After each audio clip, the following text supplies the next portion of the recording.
દેવ થયા 257 વર્ષે. અચ્છા, ઓકે.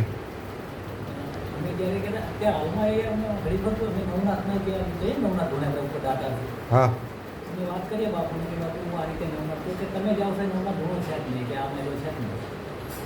અચ્છા, કે નવનાથ ધૂણામાં કે મેં ભજન કર્યું હું બાપુ જોયું કે નવનાથ ધૂણો એ ગુફાની અંદર છે ને 108 ધૂણા છે ઓહો. બાપુ અને મંત્ર શક્તિથી બને મંત્ર શક્તિથી જગતને તમે નવનાથ ધૂણો ઓરિજિનલ જે સંતો છે ને એમનું કહેવું એવું છે. એના કેવું જોઈએ છે એ દાતાર ઉપરથી આપણે જઈએ. હા હા હા, એ તો હું ગયો છું, નવનાથના ધૂણે ગયો છું હું.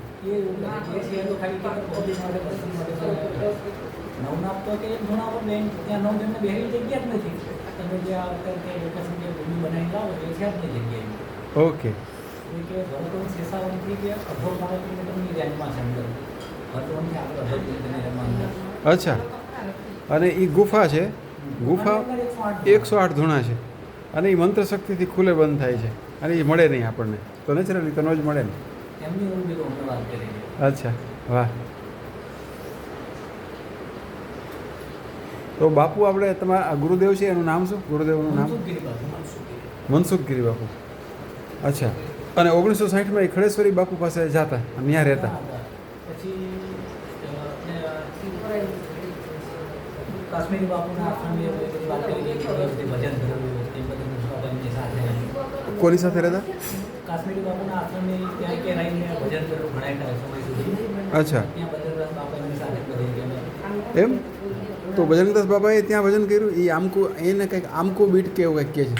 એ એવું કહેતા હતા કે તેમની સાથે હતા ત્યાં બજરંગ.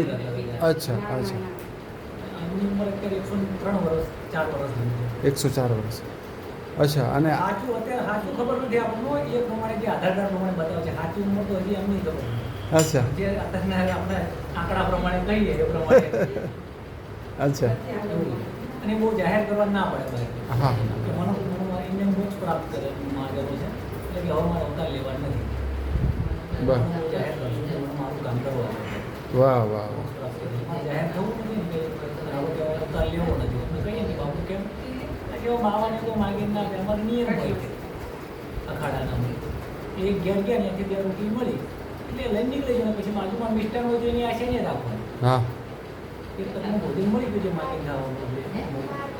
અત્યારે તો બધી ગઈ ના આવે કે અચ્છા. એટલે કે એવો અવતાર નથી લેવો એમ.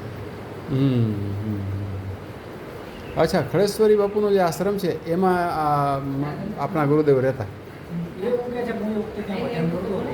ત્યાંથી અમે નવનાથ ધૂણે રહેતા હતા. રોજ અંબાજી શ્રીફળમાં નિયમ હતા કે રોજે રોજ કોઈ બી તેમને અંબાજીનું શ્રીફળ ઉપર અંબાજીએ ચડાવવા જવાનું. અચ્છા, એ વખતે તો સીડી નથી એટલે ત્યાં આપવા જઈએ.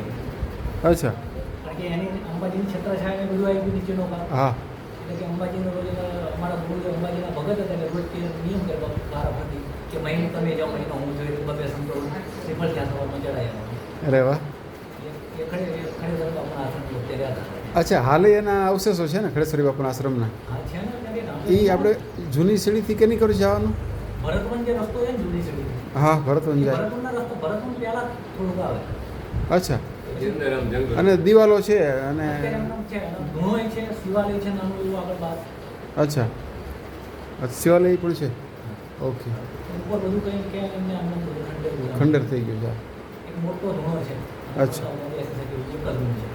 અચ્છા, એ રીતે પછી મેં ભરતવન બાપુને વાત કરી ત્યાં મળ્યા એટલે પછી એ કે ઘણે છેલ્લા એક સાધુ હતા છેલ્લા ટાઈમથી પછી એ કે દેવું થઈ ગયા પછી અહીંયા કોઈ રહેતું નથી કે ભરતવનવાળા બાપુએ માહિતી આપી. ઓકે. ત્યાં પ્રોપર રહ્યા હતા એમને માહિતી હોય ને. હા. અમુક વર્ષો સુધી અહીંયા હતા એક સમય. પણ